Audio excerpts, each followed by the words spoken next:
Welcome to Let's Talk About Leadership, Service, and Sisterhood, a podcast sponsored by California Rainbow, a nonprofit service organization for girls ages 8 to 20. These young leaders learn the importance of serving others and gain lifelong sisters. Learn more at gocarainbow.org.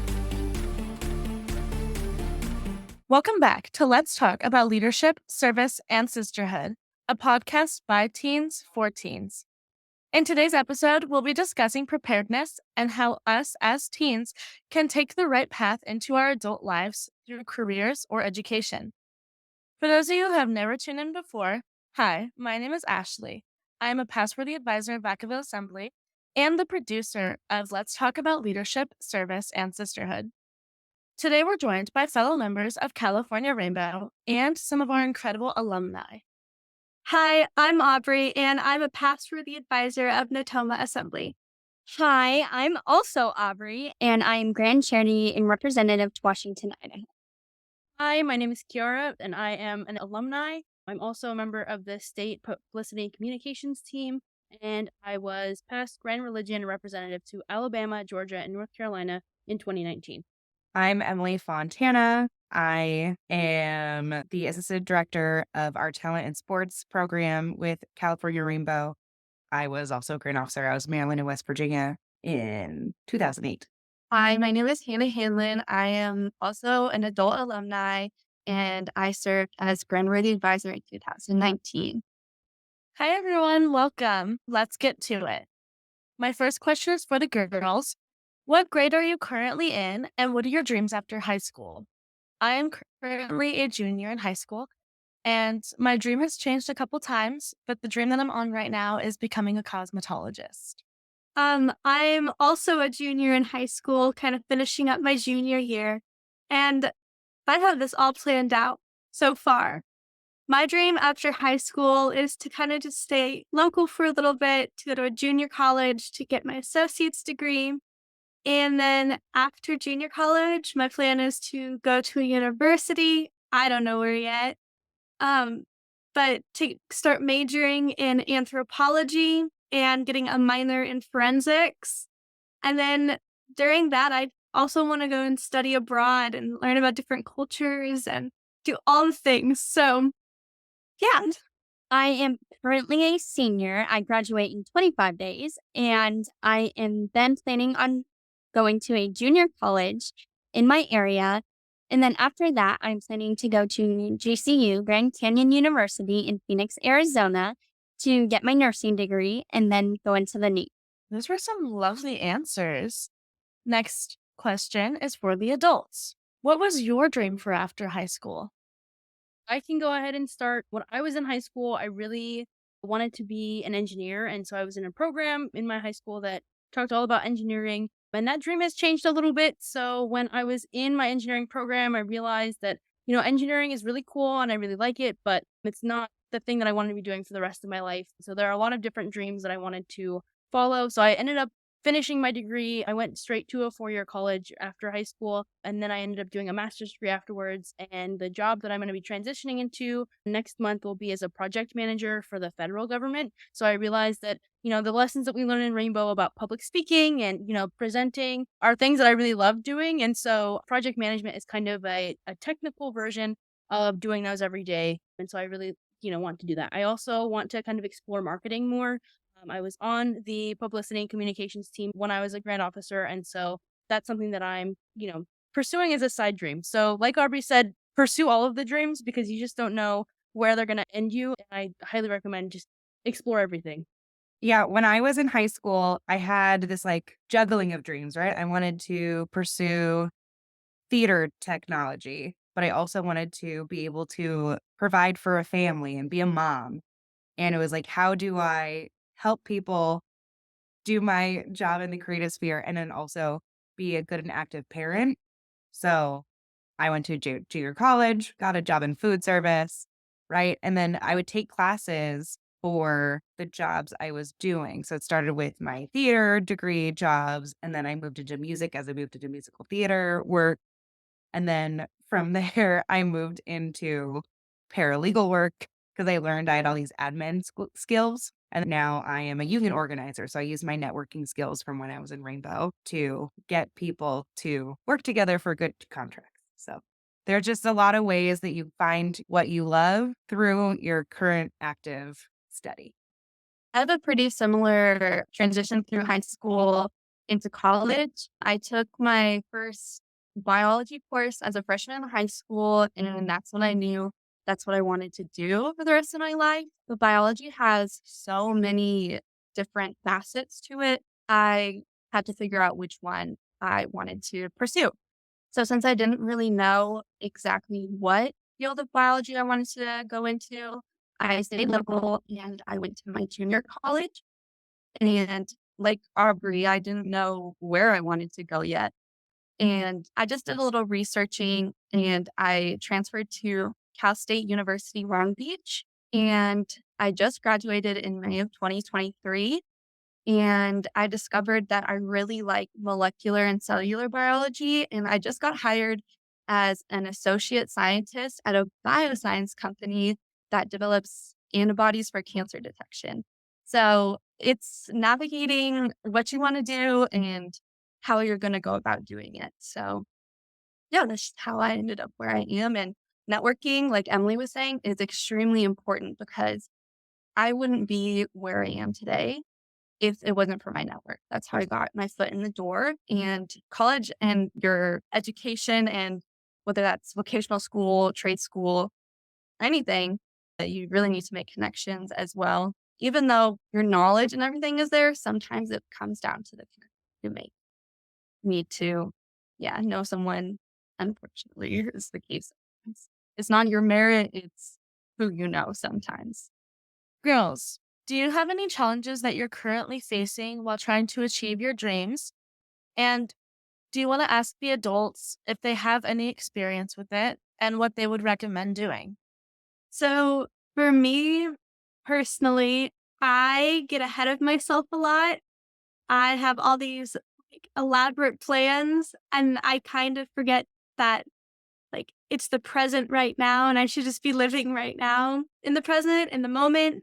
So for any of the adults, how do you stay motivated to keep doing what you want to work towards, but also remembering to stay in the moment? So for me, I like to think of it as where I am now is what me 6 months ago, a year ago, however long ago, was dreaming I would be. So that kind of helps me realize and stop and think when I'm planning towards the future right now, wow, where I am right now is somewhere 5 years ago I never thought I would be. And then it really grounds me and makes me appreciate the moment. And then it also reinforces my confidence in myself that I got here and these big dreams that I have for the future, I can achieve because I achieved what I'm doing right now currently. Aubrey, I feel like I do the same exact thing where I love to live like 5 months in the future and I'm always planning future trips and, future stuff. And so something that I like to do is write everything down. So when you have these good ideas of, I want to go to this school or I want to be in this position, I would recommend you write it down somewhere, whether that's a journal or a Pinterest board, like vision boards. If you have, if you like to draw, sometimes I sketch things of like, this is what I want my future house to look like. Just put it somewhere so that way you don't forget, because I find that those thoughts are really helpful for when you are in the moment to remind yourself of like, well, this is what past me wanted for future me. But also, like Hannah said, grounding yourself and reminding yourself that like, this is the place that you need to be right now. You have to like stay motivated and accomplish what you're doing right now so that way you can move forward in whatever your next dream is. So for me, I know with my master's degree, I was feeling really kind of burnt out from school and just ready to be done with school. And so kind of that like senioritis feeling that I know I got when I was a senior in high school. And so I kind of had to ground myself or remind myself that like, for what I want future me to be doing, I have to get through these next few classes. I have to, pass my classes and do well here so that way I can be successful in my next journey. But yeah, keeping a list of these are the steps I need to get there is important for me too. I think also it's important to like do self check ins and things help you remember to be in the moment is like, is this going to derail something that I'm trying to do later down the line? And then how important is it that I still have this timeline? I think that's where a lot of people get stuck, is that I have to have this certain thing done by this certain time. Otherwise, I'm behind. But like, who created these timelines other than ourselves, right?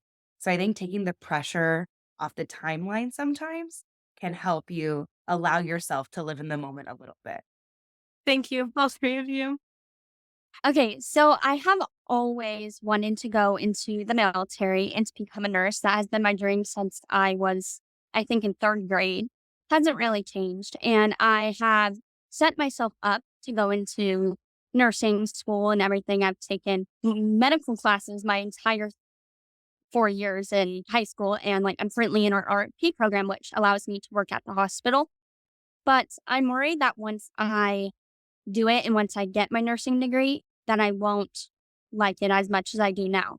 How do I know if it's right for me, and how do I like know that it's gonna work? So you're passionate about this, right? So even if you Very. find like this ends up being something that you don't really enjoy, you're still so young and you're not going to regret putting all this work into something that you've been passionate about since you were in third grade. So even like I am 36 years old and on my fifth or fourth career right now. So that's again one of the things is like, take joy in what you're doing right now. And if it turns out you find joy somewhere different, it's all right to let you lead it that way. But like, don't regret following a passion that you have. I'm someone that's big in the conversation around your story as a person and thinking forward to when you have children and when you have grandchildren, like the stories that you're going to tell them. And so I always am like, you know what? I'm going to do this. And if anything, we're going to do it for the plot, right? Do it to be a plot point of, this crazy, you know what? I went to school for engineering and then I found out I didn't like it, but it's okay. You can still pivot. You do not have to be a nurse for the rest of your life. You don't have to join the military for the rest of your life. And it's okay for those dreams to change. And it's okay to do something different. And even if that's a complete 180 and you want to do art and you say, you know what, nursing really isn't for me, I want to be a full-time artist, that's totally fine. And there are ways that you can do that and make money and still be successful and still have a home and, hit these kind of other benchmarks that you might have for your life. So I think pursue it, because I think you're going to regret not pursuing it. And my parents always told me, and I think it's really important, that you should always have some sort of certificate or piece of paper that says you're good at something. So whether that's a college degree, whether that's vocational training, whether that's an associate's degree from a junior college, you need to have some sort of certification so you can make sure that you have the ability to make money in some career. And then after that, there are hobbies you can pursue. There's volunteering. Maybe you don't like being a full-time nurse, but you like volunteering in nursing homes.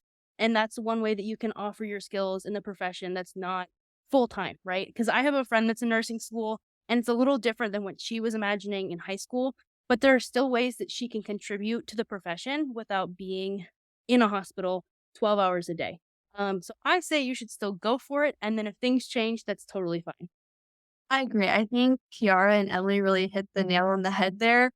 And getting a degree or any certificate, like Kiara was saying, it shows your commitment to doing something. So even if you get out of nursing school and you realize, I didn't really like that, I don't want to be doing this, there are so many other aspects of nursing and public health that you could apply your nursing degree to. And even something totally unrelated, employers like to see that you were committed to something and you saw something through. So even if what you got your degree in or your certification in is not at the end of the day what you want to do, it's still going to be a good reflection of you and your ability to accomplish something. And that looks really good to employers. And if you're partway through nursing school and you realize this particular line of nursing you're studying is not something that you're passionate about, you have ways to like pivot and change and redirect. So you don't have to also feel tied to the degree you started. No classes are going to be bad. Okay, thank you so much. Did Aubrey have one more question? I did, if that's okay. Like in a time where there's lots of disheartening and unmotivating things that pop up to everyone. How did you all stay motivated in the long-term run when there's so many short-term temporary challenges that might get in the way? I am someone that thrives off of what my dad calls the carrots of life.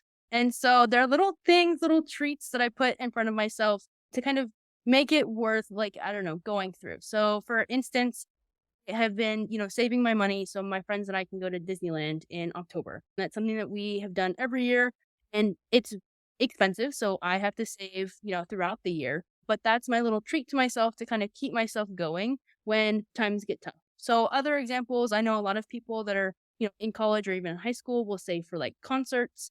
The university that I went to in Reno, we have a pretty nice like concert venue, and so I was able to see like Brad Paisley with my dad over there. So it was a really fun time to like say, okay, I need to make it through finals because 2 weeks after finals, I have my Brad Paisley concert. Or I need to make it through these really tough midterms because after my midterms, I have this thing to look forward to. So take little times. It doesn't have to be something expensive. It can also be, maybe a picnic with your friends.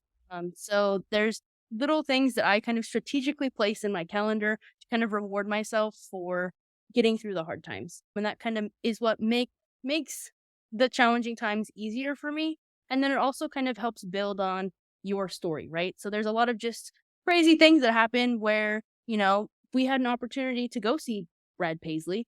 And that was something that came up last minute and we were able to buy the tickets and we were so excited to do that. So I think taking those little opportunities throughout your day to kind of do a little extra to make your day better is definitely worth it. For me, I tend to experience burnout when I'm doing something for too long, but I was committed to my degree, and I think going to junior college really saved me because once I graduated high school, I started my local community college, and I was so excited.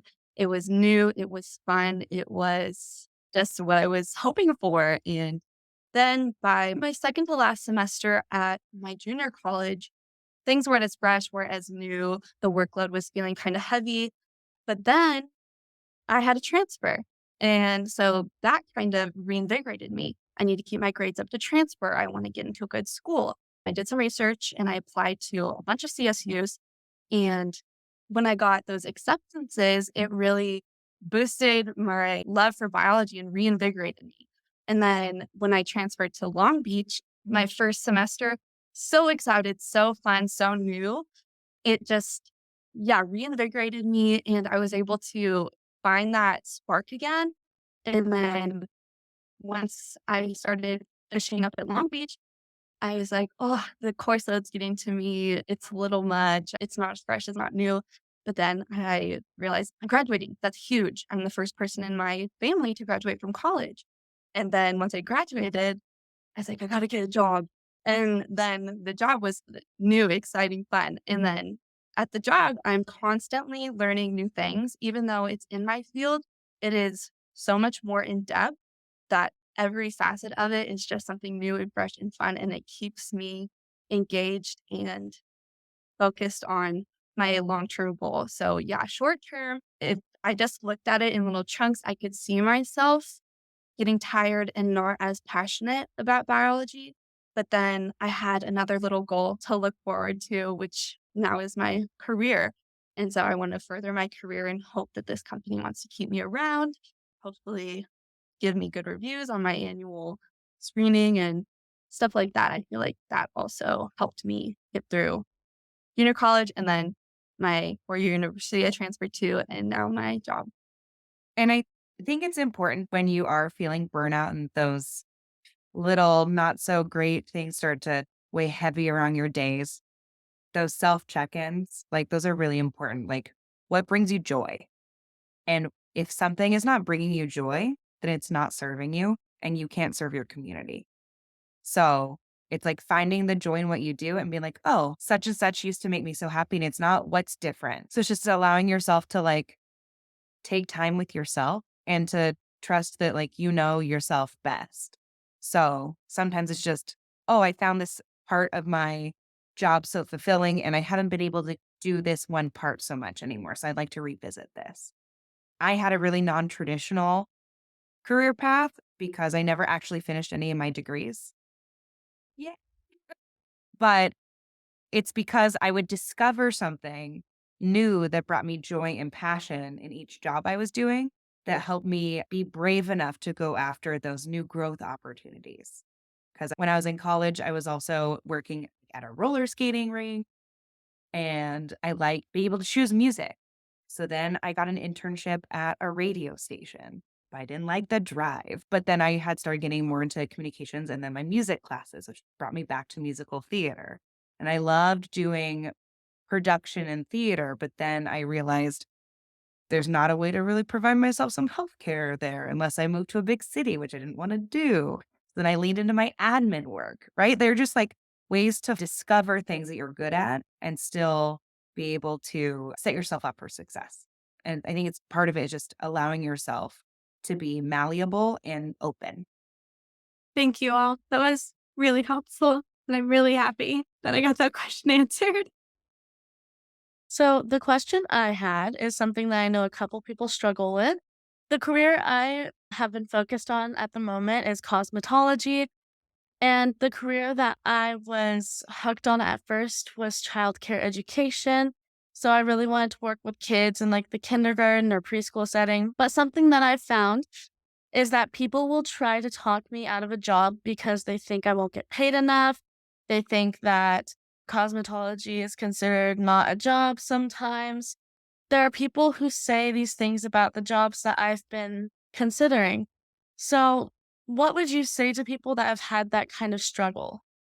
I think the first thing that I would think about, and it's a question that you have to ask yourself, is kind of like Emily was talking about, does this bring me joy? If you love working with people and love working with their hair and, bringing them a new look and that invigorates you and makes you want to get up in the morning, then that's the perfect job for you. And I think you should pursue that and pursue the training that goes with that. Because if you love what you're doing and whatever that is, it's going to make you more excited to go to work. And when those days get long and when you get burnt out of the work that you're doing, being able to do something that you really enjoy is going to help you on those days. And, if you really love your job, people will notice. And when people are noticing, especially in something like cosmetology that's based on client bases, right? And the people that you know in your network, and clients will come and you'll be able to make money. So it's all about if you're doing what you love and you really hustle to be good at what you love doing. And I think the money will come and that's something that you can work on later. But I'm curious to see what Emily has to say about this. Many of my jobs were jobs that did not pay well, especially in like my late teens, early 20s. I really relied on my network to have good housemates.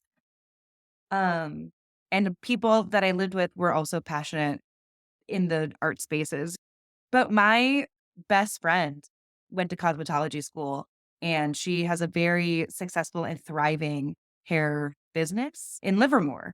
So I don't know what they mean. Like, is it scary? Is it risky? Sure.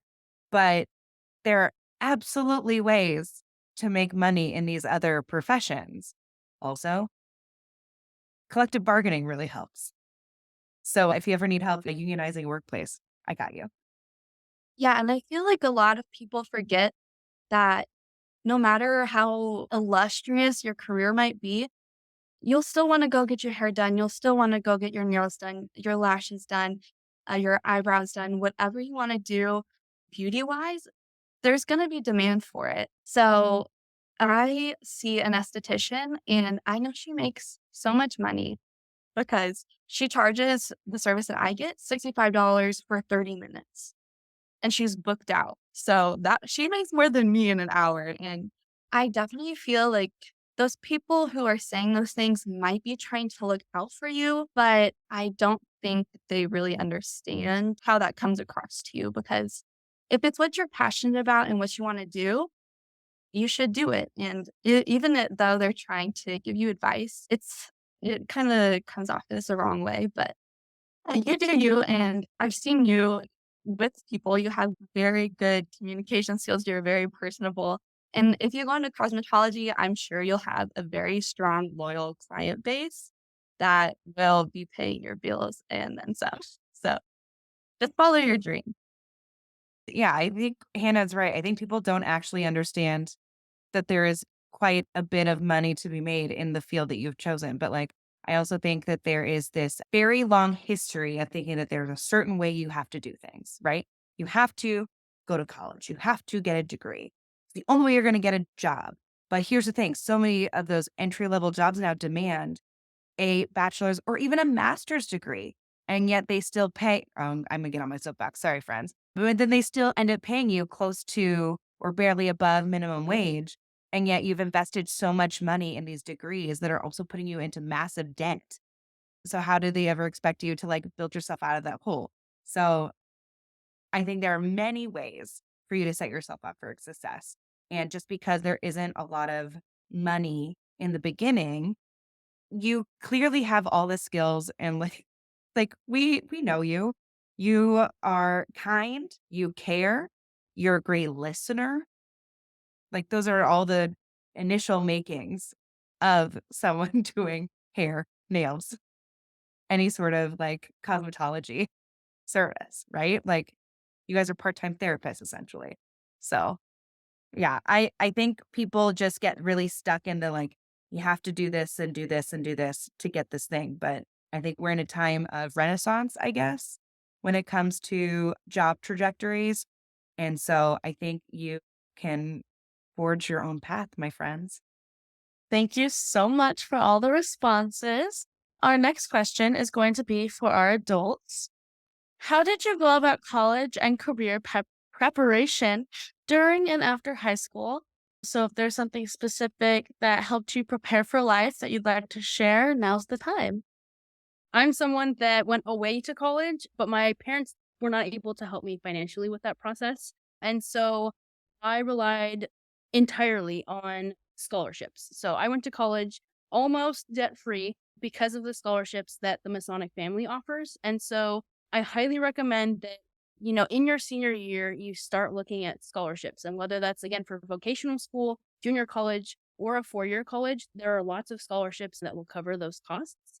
And so during the fall time of your senior year, start looking for those. All of the organizations pretty much in the Masonic family have some form of scholarship. So the California Eastern Star organization has a scholarship that I got every year out of my college degree. There's a specific Masonic loan that is no interest. And so you're able to get, I think it's like $5,000 a year for 5 years with no interest, which is a great loan compared to national federal student loan terms and the interest that's on those. With Rainbow is just California Rainbow scholarships, your local Masonic Lodge. I know in my current area, Roseville Lodge has a scholarship that they give out every year. So really look for money because money is there. The Scottish Rite organizations, just so many different organizations have scholarships for students that they're looking to give out. And you can honestly reuse a lot of the materials that you have from Rainbow in those scholarships. So anything that you wrote for your distinguished leadership reports that you have to submit, you can use those in scholarship essays. Any essays that you wrote for our speech competition, you can reuse part of those for your scholarship essays. So kind of all of the materials that you have built up throughout your time, you can reuse, and you already know in that public speaking how to communicate what you're trying to do, what your path is. And so you can use that to your advantage when it comes to scholarships. So that's something that I really prioritized. I was able to make it worked all throughout my college career so that way I could get through college, including my master's degree. So I think really just building up a foundation of knowing what it takes, knowing what the numbers are, money you're going to need, and then also knowing, what kind of support you're going to need from family and friends. So that way you can get through that, because a lot of college and post high school education comes down to what kind of support network do you have? So can you call your parents or your grandparents or a friend to come rescue you when you need a weekend off? Can you go to the movies with someone to take a break? Those emotional supports are also really helpful in getting you through whatever programs you're trying to do after high school. So those are things that I did my last year of high school that really helped me. I highly recommend them to anyone. So that's one big thing that I did for college and career prep. I would also say lean into your counseling departments. They have professional staff who literally are there to help you plan your classes to make sure you're on a certain time schedule and that you take them in the right series order. And then, even beyond that, take full advantage of the emotional support counselors they have on site. Most colleges, especially in California, it's part of your tuition costs or even your JCs. It's part of the taxes we pay so that you can go for free. Yay. But those departments were instrumental in getting me through college and reminding me that when things were feeling really big, that this was just like the most important part of my life so far, but that there was still so much left going forward, that they really were able to help me put things into perspective. And when things felt really big, how to portion out into smaller pieces. Like when you're career planning or just putting your schedule together, this is all I need to do for this semester before you get to the next step. So that can help you kind of make things feel smaller and more achievable. Instrumental. Guidance counselors and emotional support counselors. See them, utilize them, love them, make them know your name. I could not agree more. I spent an extra year at my community college because I did not utilize the guidance counselor. I took things out of order. OChem 1 is only available in the fall. OChem 2 is only available in the spring. So that was out of whack for me. I had to stay an extra year, and I was already a year behind because, well, okay, I don't want to say behind, but it took me an additional year because I had to take a year off. So when I transferred, I felt so old. Everyone in my classes was like 20, 18, 19, 20. I was 22. And there's no shame in that at all. And the guidance counselors at community colleges, they have less students per counselor. So they will really be able to tailor your experience and really help you and be your advocate. Another thing, if you're transferring UCs, you can have a tag. So you go in and you say, I want to tag UCLA, I want to tag UCSD. And it's basically a guaranteed admission after your 2 years if you keep up your GPA. And the quality of education, at least in my experience at my junior college, it was on par with the education I received at Long Beach. So don't feel any shame in going to a junior college or a community college as opposed to a full 4 year.